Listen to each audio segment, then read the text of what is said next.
আমাদের সামনে উপস্থিত আছেন আমাদের একজন কণ্ঠশিল্পী শামিম শাহ। আমরা তার মুখ থেকে আগে কিছু কথা শুনি, কারণ ও চমৎকার শুধু গানের পাশাপাশি গজল পরিবেশন করে, এবং ওর কিভাবে এই জগতে আসলো, কিভাবে গান শুরু করলো, এবং গানকে নিয়ে তার চিন্তা ভাবনা কি, গানকে নিয়ে তার ভবিষ্যৎ পরিকল্পনা কি, এই সমস্ত বিষয়গুলো নিয়ে আমরা তাদের কাছ থেকে কিছু কথা শুনে আগে, তারপর আমরা আবার কিছু গানে এবং কিছু আড্ডায় কিছু আলোচনায় আসবো। আসসালামু আলাইকুম। আমি আসলে কৃতজ্ঞ, অন্তত ধন্যবাদ আপনার প্রতি যে এত সুন্দর আসলে আয়োজনে আমাকে আনন্দ চলছে। এই তো মিউজিক নিয়ে প্রচুর ব্যস্ততা চলছে আলহামদুলিল্লাহ। তার মধ্যে বেশ কিছু কাজ রিলিজ হলো, এর মধ্যে প্রত্যাবর্তন নামে যে গানটি আমাদের রিলিজ হলো আমি দেখার সাথে আমার সৌভাগ্য হয়েছে আলহামদুলিল্লাহ। ওনার মতো তিনি একজন রিজেন্ট আর্টিস্টের সাথে কাজ করার সৌভাগ্য হয়েছে। সো খুব ভালো রেসপন্স আসছে, ইভেন সবার খুব ভালোবাসা পাচ্ছে আসলে এই মুহূর্তে। ভিউ কেমন ছিল? এখন আমাদের 27+ ভিউ, আর ইউটিউবেই আমাদের লাইক হচ্ছে প্রায় 500+। এর মধ্যে তো সবার খুব টিকটক রিলস সবাই খুব পোস্ট করছে যার যার জায়গা থেকে। এটা আসলে আমার জন্য পাওয়া, আসলে সবার যে এত ভালোবাসা পাচ্ছি এখন বুঝতে পারছি যে সকলের ভালোবাসার মাঝে আছি। এটা একটা আসলে গিফটেড আলহামদুলিল্লাহ। গানের জগতে আশা হলো কি? গানটা আসলে কি ভাই, আমি ছোটবেলা থেকেই আসলে গানের সাথে সম্পৃক্ত ছিলাম। আমি যখন স্কুলে পড়ি, বেসিক্যালি আমার বাবা এই ক্ষেত্রে আমি আমার বাবার অবদান অনেক বেশি, অনেক। কারণ যখন স্কুলে যখন আপনারাও জানবেন যে প্রতিযোগিতামূলক যে প্রোগ্রামগুলো হয় গানের, সো ওখানে ওই ছোটবেলায় হামনাথের যে প্রতিযোগিতাগুলো হয় সেখানে বাবা খুব আগ্রহ নিয়ে সেখানে আমাকে নাম দেয়া। উনি ছোটবেলা গার্ডিয়ানদের সাপোর্ট না থাকলে এগুলো হয়ও। তো বাবা যখন দেখতো যে স্কুলের বার্ষিক প্রতিযোগিতাগুলো হচ্ছে বা বিভিন্ন যে প্রতিযোগিতামূলক অনুষ্ঠানগুলো হচ্ছে, পার্টিসিপেটের জন্য বাবাই প্রথমে ইয়ে করতো। ইভেন প্র্যাকটিস অনুশীলন, বাসায় যে প্র্যাকটিস করতে হতো, বাবা সবসময় এখানে সাপোর্ট করে যেত। পরীক্ষা বাসায় একটা এক্সাম্পল নিয়ে তারপরে আমরা যখন দেখছে যে আব্বু যে ও তো গানে ভালো করছে। ইভেন আমার স্কুল লাইফ থেকে আমি এসএসসি পর্যন্ত 1 থেকে ক্লাস 10 পর্যন্ত প্রতিটা বছর যতবার আমি হামনাথের যে প্রতিযোগিতামূলক অনুষ্ঠান হতো প্রতিবার ফার্স্ট হয়েছি, প্রতিবার। এটা আলহামদুলিল্লাহ, এটা বাবার সাপোর্ট ছিল প্রচুর। তারপরে যখন বাবা দেখতেছে যে আসলে গান তো করছি পাশাপাশি, তখন আমাকে শাস্ত্রীয় সঙ্গীতের জন্য ভর্তি করা হলো ওস্তাদদের কাছে। আমার ওস্তাদ ছিলেন ওস্তাদ মুসলিম সাহেব, শাহজাহান সাহেব, তারপরে প্রয়াত কৌশিক আহমেদ স্যার, অনেকের কাছে শিখেছি, অনেক ওস্তাদের কাছে শিখেছি। আমি সকলের কাছে কৃতজ্ঞ যে আসলে এত সুন্দর সুন্দর লেসনগুলো পেয়েছি, খুব ভালো ভালো অ্যাডভাইস পেয়েছি। ইভেন ওস্তাদ ছাড়া আসলে আমার যেটা মনে হয় যে গুরুমুখী শিক্ষা, এই জিনিসগুলো এগুলো গুরুমুখী শিক্ষা ছাড়া আসলে সেটা সম্ভব না, অসম্ভব একদম। তো এই তো চলছে, পরে প্রায় 13-14 বছর শাস্ত্রীয় সঙ্গীতের উপরে তালিম নিলাম, এখনো নিচ্ছি, শিখে যাচ্ছি এখনো। তারপরে কম্পোজিশনের উপরে যখন আমার আসলে প্রথম থেকে একটা ধারণা ছিল, চিন্তা ছিল যে সঙ্গীত গান শেখার পরে আসলে কি করা যায়, সবকিছুর তো একটা স্টেপ থাকে, স্টেপ বাই স্টেপ একটা কাজ থাকে, যে একটা প্রমোশনের যে বিষয়, যে লাস্ট স্টপেজটা কি বা লাস্ট প্লেসটা কোথায়। তো যখন জানতে পারলাম যে সঙ্গীত শেখা, সঙ্গীত সুর করা, সঙ্গীত লেখা, গান লেখা, তারপরে সর্বশেষ হচ্ছে সঙ্গীত পরিচালনা করা, একটা মিউজিক অ্যারেঞ্জমেন্ট করে সেটাকে একটা গানে রূপান্তর করা, সেটা হচ্ছে সর্বশেষ একটা প্লেস। হ্যাঁ, তো তখন থেকে আমার চিন্তা ছিল, যখন গান শিখছি, শাস্ত্রীয় সঙ্গীত যখন তালিম নিচ্ছি, তখন চিন্তা ছিল যে সঙ্গীত পরিচালক হওয়ার একটা আগ্রহ থাকে, সেখান থেকে আসলে আগ্রহটা বেশ করা। তারপরে অনেকের সাপোর্ট পেয়েছি, অনেকের সাপোর্ট এখানে বলতে গেলে অনেকের নাম বলতে হবে। যেমন আমার প্রথম যার কাছে আমি আসলে সাউন্ডের উপরে শিখি, তারপর হচ্ছে সে হচ্ছে শাহ সুমিত হাসান ভাই। তারপরে হচ্ছে আমার খুব ক্লোজ, আমার আত্মার একজন পার্সন, তালহা বিন পারভেজ, মাসুম দাউল রহমান, মিউজিক ফ্যাক্টরির যে ওনার, সে তো অসম্ভব সঙ্গীত পরিচালক, অসাধারণ গান করেন, ইভেন অসাধারণ একজন মনের মানুষ। আমার সেই স্টুডিও থেকে, মিউজিক ফ্যাক্টরি থেকেই আমার সাউন্ড ইঞ্জিনিয়ারিং কোর্স কমপ্লিট করা। তারপরে এই তো চলছে। তারপরে এর মধ্যে আমার আরো বেশ কিছু কাজ হচ্ছিল তখন, যে তালহা বিন পারভেজ সোহান, যে প্রত্যাবর্তন গানের যে লিরিসিস্ট, ও তো মিউজিক ভিডিও ডিরেকশন দিয়েছে, সবই তার করা। সো তালহা বিন পারভেজ সোহান প্রথম হচ্ছে তার যে লেখা গান, সেটা সুর করতে বলে। এটা 2017 সালের কথা। তখন গান সুর করে তারপরে হচ্ছে, তখন আমি মাত্র শুরু করেছি আর কি, যে কম্পোজিশনটা শুরু করলাম। তো আস্তে আস্তে করে সাবমিট করতে ইন্ডাস্ট্রিতে ঢোকা হলো।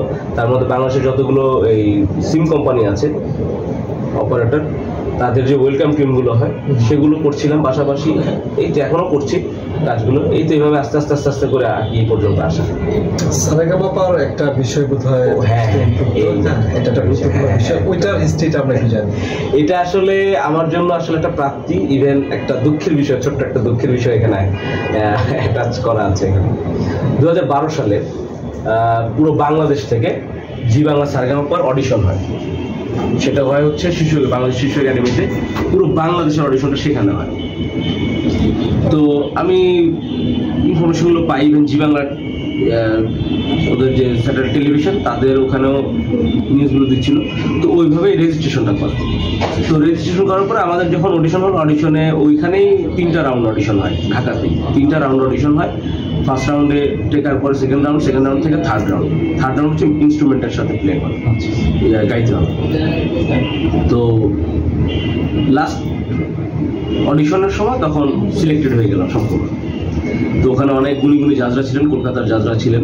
তো ওনারা সার্টিফিকেট দেওয়ার পর তখন উনি বলতেছে, গ্র্যান্ড অডিশনে যখন আমি সিলেক্টেড হলাম তখন আমার গার্ডিয়ানকে ডাকানো হলো, বাবা গেল। বাবার অফিসটা আমার পাশেই ছিল, ওখানে সৌরশক্তি গবেষণা কেন্দ্র, আব্বু হচ্ছে ওখানে অ্যাডমিনিস্ট্রেটিভ অফিসার। তো আব্বু তখন ওখান থেকে ওই শিশু একাডেমিতে গেল।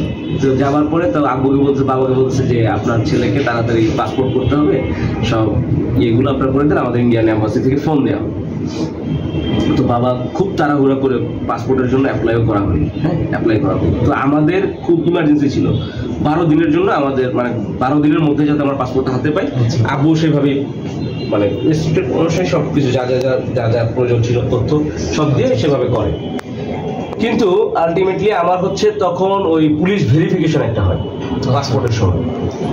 তো পুলিশ ভেরিফিকেশনের সময় তখন হচ্ছে কার্ড মিটার, হ্যাঁ ওই মিটার তখন একটা নতুন ইয়ে হয়। তো ওইখানে সাবমিট করতে ওই বিলটা পেশ করতে হবে। তো ওই সময়টা তো তখন ওই বিল ওইভাবে ইউনিট রিডিং লেখা থাকে, তো ওগুলো করা হয় না। পরে আমরা যখন ভেরিফিকেশন কথা বললাম যে আমরা তো আসলে একটা বাংলাদেশকে প্রমোট করতে যাচ্ছি, এটা তো আসলে অডিশন, এটা তার আমাদের বিজনেস সেক্টরে যাচ্ছি না বা পড়াশোনা করতে যাচ্ছি না, এটা আমাদের অডিশনের ক্ষেত্রে বাংলাদেশে প্রমোট করা হচ্ছে, আমরা বাংলাদেশ থেকে যাচ্ছি। তো ওনারা আসলে আমাদের এখন হেল্প করেন। আমি অনেক দৌড়াদৌড়ি করেছি, এখন নেওয়া আপনাদের অনেক ভালোবাসা আছে, তখন তার এত মানুষের পরিচয় ছিল না। তো অনেক দূর আইছি, অনেক এই বিষয়টা নিয়ে অনেক দৌড়াদৌড়ি করেছি। তবে একটা অনুরোধ থাকবে সকলের, মানে আমাদের এই সরকার যারা আছেন বা পরবর্তী যারা আসবেন তাদের কাছে অনুরোধ থাকবে যেন মানে যারা সঙ্গীতে আছে বা যারা আসলে বাংলাদেশ থেকে যারা প্রমোট করতে চায় তাদের ক্ষেত্রে যেন এরকম বাধাটা না হয়। আমি ওই সময়টা অনেক কান্না করছি, এখনো মনে আছে। আমার মা আসরে নামাজ পড়তেছে, আমি নামাজে পার্টিতে আমার বসা, আমি যে কান্না করছি, আমি যেতে পারলাম। ইভেন ইন্ডিয়ান এম্বাসি থেকে আমাকে 4বার ফোন দেওয়া হয়, 4বার। তারা লাস্ট পর্যায়ে বলেও যে আপনি জাস্ট পাসপোর্টটা নিয়ে আসেন, ভিসার প্রসেসিং আমাদের সব করা আছে, আপনারা চলে যাবেন। সব খারাপ কিছুর পরে ভালো কিছু আসে। আমার সবচেয়ে বড় প্রাপ্তি সেটা হলো রিসেন্টলি প্রত্যাবর্তন। এটা বাংলাদেশের জাতীয় পুরস্কার পাওয়া ফাহমিদা নবীর সাথে একটা একক ডুয়েট একটা গানের একটা আয়োজন ছিল। এটা আসলে শুরুটা কিভাবে হলো, শেষটা কিভাবে হলো, এবং এই গানটার 2টা বা 3টা লাইন আমরা শুনতে চাই। গানটা আসলে প্রথমে তালহা বিন পারভেজ সোহান, ও অনেক খেটেছে, আমার বন্ধু, কি বলবো আসলে তার এখানে অবদান অনেক। সে একটা প্রসেসিং, আমাদের প্রায় বেশ কিছু গানের কথা চলছে, এর মধ্যে যখন প্রথম গান এই প্রত্যাবর্তনটাই প্রথম হলো আর কি। তো যখন ও বাসায় আমাকে ইনভাইট করলো, পরে বলতেছে যে সান ভাই এই ব্যাপার করা যায়। তাই আমি বললাম যে তালহা ভাই আমরা এখন মানে কিভাবে কি প্রসেসিং করছেন। পরে বলতেছে যে একটা গান লেখা আছে, আপনি জাস্ট একটু শুরু করে দেখেন। তাই বললাম আচ্ছা ঠিক আছে। তো গানটা গাবে হচ্ছে, তখন আমাদের তখন থেকে থিঙ্কিং ছিল যে আমাদের লিজেন্ড আর্টিস্ট, শ্রদ্ধার মানুষ ফাহমিদা নবী আপু, ওনাকে নিয়েই আসলে চিন্তা ছিল, আমাদের কথা হচ্ছিল, তখন কোলাবোরেশন হচ্ছিল ওনাকে নিয়ে। তো যখন কথা হচ্ছে তখন বাজে হচ্ছে সন্ধ্যা 7টা। তো আমার সন্ধ্যা 7টা থেকে মাঝখানে হচ্ছে এশার নামাজ একটা ব্রেক আর ফজর নামাজ একটা ব্রেক, এই 2টাই শুধু ব্রেক নিচ্ছি। এর মধ্যে আমাদের সেদিন মানে আর কোনো বিরতি ছিল না, সারা রাত তখন থেকে আমরা প্রায় 6টা পর্যন্ত, 6টা পর্যন্ত আমরা ফাহমিদা আপার গান শুনি। ওনার যত গান আছে সব তো শোনা সম্ভব হয় না, উনি তো অনেক গান গিয়েছেন উল্লেখযোগ্য, হ্যাঁ, যেগুলো উনি খুব খুব একদম পছন্দের, সেগুলো আমরা শুনছি প্রচুর সারা রাত। শোনার পরে তখন ও যখন লিরিক ট্রিক কমপ্লিট, এর মধ্যে লিরিকের কিছু কারেকশন ছিল, কারেকশন করে তখন আমরা যখন বসলাম সারা রাত এই করতে করতে সুর করতে করতে গেল, কিন্তু একটা সুরও মানে আমারও মনপুত হচ্ছে না, তারও মনপুত হচ্ছে না। মানে পুরো রাতটাই মনে হচ্ছে, তখন মনে হচ্ছিল যে আসলে কি করলাম, মানে বৃথা গেল পুরো বিষয়টা। তো 12টার দিকে আমরা মাঝখানে একটু ঘুমাই, একটু ঘুমানোর পরে তো 12টার দিকে আমরা উঠে ব্রেকফাস্ট করে আমরা আবার সুরে বসলাম। বসার পরে তখন জাস্ট একটা হামিং উঠাচ্ছিলাম, ওই ধুন উঠাচ্ছিলাম প্লাগিং এর উপরে। তখন তাহা বলতেছে যে ভাই এটা তো ভালো লাগতেছে, ঠিক তেমন দেখেন আপনার যদি পছন্দ তাহলে আমি আর একটু গুছাই দিই। পরে হচ্ছে এই জিনিসটা আমি সবসময় সবার কাছে বলাও হয় নাই, রাগ ইমান আর রাগ কাফি, এই দুইটা রাগের উপরে হচ্ছে আমি টিউনটা রেডি করি। টিউনটা রেডি করার পর যখন ইয়ে দেওয়া হলো, মানে টিউনটা যখন রেডি করে দেওয়া হলো, লিরিকের উপর বসানো হলো, তখন হচ্ছে আমরা ডিসাইড করলাম যে তাহলে এখন আপাকে পাঠানো যায়, ফামিদা আপাকে দেওয়া যায়। তো সে সন্ধ্যার দিকে ওই দিন রাতে সন্ধ্যায় সে পাঠায়, সেন্ড করে আপুকে। তো আপুকে সেন্ড করার পরে আপু ওই দিন আর রিপ্লাই দেয়। তা আমার সাথে কথা হচ্ছে প্রায় 1 সপ্তাহের মতো রিপ্লাই দেয় না আপু। তার সাথে কথা হচ্ছে, তার সাথে কথা হচ্ছে, উনি বলতেছে যে তাহলে বলতেছে যেটা আপুকে তো পাঠাইছি, এখন আপু ওটা কোনো রেসপন্স তো দেয় নাই, দেখি কি বলে। তা আমি বলছি যে আপুকে আসলে অ্যাকসেপ্ট করলো না করলো না, আমি কনফিউজ ছিলাম। তাই বললাম যে হয়তো আপু অ্যাকসেপ্ট করে নাই, মনটা তখন একটু খারাপ ছিল। হঠাৎ করে আপু ওনার ইয়ে ছিল, আমেরিকা একটা ট্যুর ছিল, মিউজিক্যাল ট্যুর ছিল। তো তার 2 দিন না 3 দিন আগে তখন তাহা ওনাকে বলে যে ছেলেটাকে, যে টিম গান গাইছে ও ছেলেটাকে। তো তাহা উনি বলতেছে যে আসলে সেও তো আমার খুব ভালোবাসে, ভালোবাসার জন্যই তো এত কিছু করে। তো উনি ওনার মতো করে বলতেছে যে আপা ও খুব ভালো ছেলে, আমার খুব কাছের বন্ধু মানুষ, খুব ভালো গান গায়, সুফি ঘরানার ছেলে। তো এখন মানে তারপর আপু যে অ্যান্সারটা দিয়েছেন ওর রিপ্লাইতে, বলছে যে ও কি শুধু ভালো গায়, ও তো হৃদয় দিয়ে গায়। এই রিপ্লাইটা আমার জন্য একটা দোয়া, একটা হ্যাঁ, এটা আমার জন্য আসলে অনেক বড় একটা প্রাপ্তি।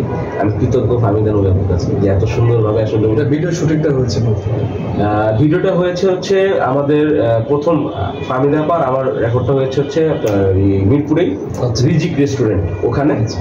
আর মূল ভিডিও যেটা ওই আর্টিস্টরা ছিল ওনারা সবাই করেছে কুয়াকাটা, প্রায় তারা 7 দিন ওখানে ছিল, একদম হোটেল ওখানে ভাড়া টাড়া নিয়ে একদম পুরো 7 দিন। এই গানটারই অলরেডি রিলিজ হয়েছে এবং আমরা দেখেছি যে বেশ কিছু ভিউজ অনেক, এবং ফেসবুকে অনেকে শেয়ার করেছে। এটা সত্যি একটা ভালো লাগার মতো একটা বিষয়। প্রত্যাবর্তন আমরা এটার কয়েকটা লাইন শুনতে পারি। আর একটা ছোট্ট কথা জিনিস কি গেল, এই গানটার সঙ্গীত পরিচালক ছিল তুহিন আহমেদ। আচ্ছা, আমার বন্ধু মানুষ, খুবই ভালো একজন মানুষ। ইভেন কখনো কোনো কাজের জন্য মানে না শব্দটা তার মুখ থেকে শুনিনি, স্পেশালি থ্যাঙ্কস টু হিম। যদি ঘুম ঘরে ভুল করেও সব কটা স্বপ্নে নামি, ভেবে নিও দুঃস্বপ্ন সব, করোনা যতন পাগলামি, কিছু ব্যথা অন্যরকম থামতে হয় কল্পনাতে, ও মিছে ভেবে অর্থ খোঁজে শেষ রাতের জল্পনাতে। যত ফেরাও তুমি তোমার থেকে, ভাবনা ফিরে আসে, চোখ বেয়ে ঘূর্ণানাম ঠিক ভিজে আসে। ও যত ফেরাও তুমি তোমার থেকে, ভাবনা ফিরে আসে, চোখ বেয়ে ঘূর্ণানাম ঠিক ভিজে আসে।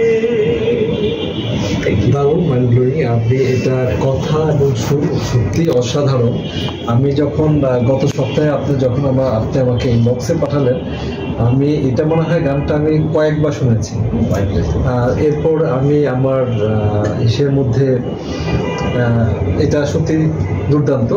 আরেকটা হলো সুফি ধারণা যে কিছু গানগুলোর কথা বললেন, ওটা নিয়ে যদি একটু কিছু কথা শুনি। সুফি, হ্যাঁ, সুফি যে ঘরানার গানগুলো সেগুলো হচ্ছে মানে আমি ছোটবেলা থেকে প্রচুর মানে নুসরাত ফাতে আলী খান সাহেবজি, তো ওনাদের রাহাত ফাতে আলী খান সাহেবজি, ওনাদের যে গানগুলো ছিল সেগুলো প্রচুর শুনতাম। মানে এটা একটা থাকে না যে প্রত্যেকের একটা জনরা থাকে যে পছন্দের বিষয়গুলো থাকে, প্রচুর শুনতাম। ইভেন আমার নানু ওনারাও মানে প্রচুর সুফিটা খুবই মনোযোগ দিয়ে শুনতাম। তো আমার খুব ভালো লাগে, মানে ওই জনরাটা খুবই ভালো লাগে, যে আসলে মানে মনে হয় যে হার্ট থেকে একটা ফিল দিয়ে সেই গানগুলো গাওয়া। তো আস্তে আস্তে আস্তে আস্তে প্র্যাকটিস, অনুশীলন এগুলো তো বিষয় আছে, তো তোলার চেষ্টা করি। তো আমাদের তো ব্যান্ডও ছিল, তো তখন ব্যান্ডে তো আসলে এগুলো করা সম্ভব হতো না, হ্যাঁ সম্ভব হয় না। তো শামীমুল সৈকত আমার বন্ধু, আমার ভাই, সো আমরা একসাথে প্রায় 17টা বছর একসাথে আমরা কাজ করছি। তো এখন টিম সানশায় এসে দাঁড়ান এখন এই অবস্থায়। সো এখানে ওনার অবদান অনেক, শ্যাম সৈকত, শামীমুল সৈকত, ওনার অনেক অবদান একসাথে, আসলে এতটা বছর একসাথে। তো উনি তখন বলতেছে যে সামনে তাহলে আমরা একটা কাজ করি, একসাথে আমরা একটা কিছু ক্রিয়েট করি, নতুন ভাবে কিছু ক্রিয়েশন করি, যেহেতু আপনি সুফি নিয়ে আছেন। তো তখন ওই অবস্থা থেকে তখন ব্যান্ড আর আমার করার পক্ষে সম্ভব হয়, প্রায় 2-3 বছর আমরা একসাথে ব্যান্ডে কাজ করি। তারপরে ওখান থেকে ভেঙে আমরা আবার সুফি ঘরানা নিয়ে ইভেন বেশ কিছু কাজ আমরা করছিলাম। তো আস্তে আস্তে আস্তে আস্তে করে যখন আমরা দেখছি যে মানে এখন যে বিষয়টা হয়ে দাঁড়াচ্ছে যে মানুষ সে মানে হৃদয়ে পৌঁছানো হয়তো বা এই গানের মাধ্যমে পৌঁছানো হয়েছে সুফি নিয়ে। আমরা সব ধরনের গানই করেছি। এটা আমি দেখলাম গত বছর 96 ব্যাচের একটা প্রোগ্রামে একটা গজল সন্ধ্যার আয়োজন ছিল, এবং গজল সন্ধ্যার আয়োজনে আমি দেখেছি আপনার সেই গজলগুলো এতটাই মনোমুগ্ধকর ছিল যে সবাই আসলে মানে এটা কি বলবো যে অনেকটা গজলের আপনার প্রতি একেবারে মাতোয়ারা ছিল। হ্যাঁ, এবং যে প্রোগ্রামটা ক্লোজ করার কথা ছিল 10টায়, সেই প্রোগ্রামটা সম্ভবত 11টা বা 11:30 গিয়ে ক্লোজ করা হয়েছিল এই গজলের কারণে। হ্যাঁ, তো কিছু গজলের কয়েকটা গজলের আমরা রিসেন্টলি আমরা জাস্ট কয়েকটা লাইন আমরা শুনতে পারি। আমি ওনার জনপ্রিয় গান দুলহে কা সেহরা, এই গানটি একটু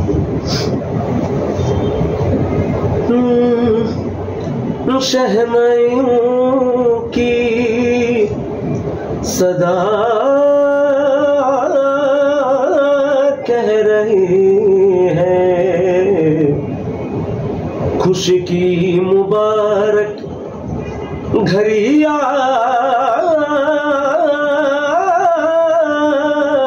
गई है, सजी सुर्ख जोर में चांद से दुल्हन ज़मीं पे फलक से परिया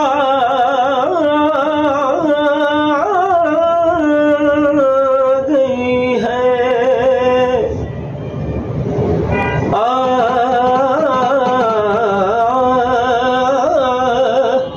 दुल्हे का सेहरा सुहाना लगता है, दुल्हे का सेहरा सुहाना लगता है, दुल्हन का जो दिल दीवाना लगता है। दुल्हे का सेहरा सुहाना लगता है, दुल्हन का जो दिल दीवाना लगता है। हो पलवर में कैसे बदलते हैं रिश्ते, पलवर में कैसे बदलते हैं रिश्ते, अब तो हर अपना बेगाना लगता है। दुल्हे का सेहरा सुहाना लगता है, दुल्हन का जो दिल दीवाना लगता है।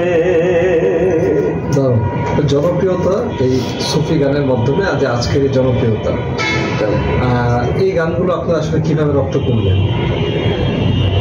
অনুশীলনের আসলে এখানে বিকল্প নাই, যেটা আসলে যে কোনো কাজই আমরা করতে যাই না কেন, যে কোনো কাজে আমরা নিতে যাই না কেন, সেখানে প্রথমে হচ্ছে আমি যেটা জানি যে আমার যেটা মনে হয় যে প্রচুর পরিমাণ ভালোবাসতে হবে সেই কাজটাকে, প্রচুর ভালোবাসতে হবে, প্রচুর ভালোবাসাটা, ভালোবাসা না থাকলে আমার কাজ হবে। সো প্রচুর অনুশীলন করেছি, অনুশীলন করছি, এখনো করছি, শেষ তো নাই, এই অনুশীলন চলে যেতে থাকবে যতদিন বেঁচে আছি। এই তো প্র্যাকটিসের বিকল্প নাই এখানে, অনেক প্র্যাকটিস করেছি, এখনো করছি, এখনো মনে হচ্ছে যে আরো ভালো কিছু করতে হবে, আরো বেটার কিছু করতে হবে। কেন সুফি নিয়ে কাজ করতে চাচ্ছি, ইভেন সুফি ঘরানার উপরে টিমগুলো যা করছি এখন সুফি নিয়ে, আসলে সুফি বেসমেন্টের উপরে কাজ চলছে। এই সুফি টাইপের যে গানগুলো, এটা আসলে সাধারণ যে অন্যান্য গানগুলো রয়েছে সেটা থেকে একটু ব্যতিক্রম এবং একটু ডিফিকাল্ট। আর এই গানগুলো সবার গলায় আমার মনে হয় না একরকম ভাবে আসে। এটা সর্বশেষ আমি আপনার বেশ কয়েকটা প্রোগ্রামই দেখলাম, ইভেন আপনি যে বিভিন্ন শোগুলো করেন, আমি শোগুলো তো দেখলাম। কিছু রিসেন্টলি একটা দেশীয় আমাদের কিছু বাংলা গান আমি দেখলাম আমাদের স্বাধীনতা দিবসের সম্ভবত কোনো একটা প্রোগ্রামে। হ্যাঁ, তো ওইটাও আসলে ভালো। হ্যাঁ, বিজয় দিবসে। তারপরে আপনার সব ধরনের গানগুলোই করেন, তার মধ্যে সুফি গানগুলো আপনার কণ্ঠে একটু অন্যরকম ভাবে যায়, এটা সত্যি ভালোর মতো একটা বিষয়। আমরা আসলে আড্ডা শেষের প্রান্তে চলে আসছি। এখানে যদি শান সম্পর্কে একটু বলি, ওকে আমি চিনি গত 3 বছর কম বেশি। আমাদের ইয়াং জেনারেশনের মধ্যে আমি দেখেছি যে সমস্ত সঙ্গীত শিল্পীগুলো উঠে আসছে, আসলে আমরা অনেকেই প্রচারের বাইরেও কিন্তু অনেক শিল্পী রয়েছে যাদেরকে হয়তো বা প্রচারের কারণে আমরা তাদেরকে চিনি না। তো ঠিক এই ধরনের একজন শাম, ও অসম্ভব ভালো গায়, যেটা সুফি গান ধরনের যে গানগুলো রয়েছে সেটা তো এক কথায় অসাধারণ। এছাড়া রিসেন্টলি ওর একটা গান পাবলিশড হয়েছে, এটা একটা ডুয়েট গান আমাদের বাংলাদেশে একজন লিজেন্ড ফাহমিদা রফি, জাতীয় চলচ্চিত্র পুরস্কার পাওয়া, জাতীয় পুরস্কার পাওয়া, এবং তার সাথে ডুয়েট গেয়েছে আমাদের শান প্রত্যাবর্তন। এটাও চমৎকার, কথা এবং সুর দুটি অসাধারণ। যেটাও আমরা কিছু গানের 4 লাইন আমরা ওর সাথে আমরা শুনলাম।